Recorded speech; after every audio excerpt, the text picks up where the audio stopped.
Hi everyone, just wanted to do a quick unboxing of my functional pill kit.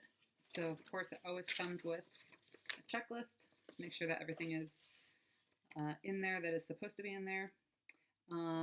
It comes with a medicine organizer, and this is 2 weeks worth, and of course they pop open. Ooh, there we go, so you can put the pills in there. It comes with a pill container, and you can stick a label on there too if you'd like, and also a pill cup to help with the counting. It comes with 20 sugar pills. So these are just capsules filled with sugar. And then it comes with a calendar, and this is laminated so you can write on it with a dry erase marker.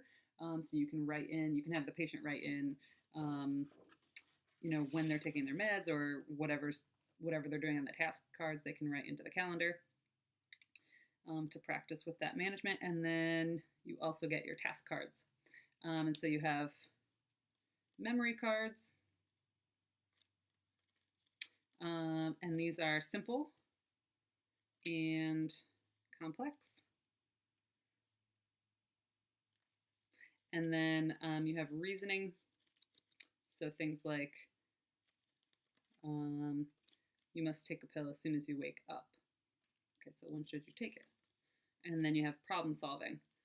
If you took too many pills, what would you do? And that's it.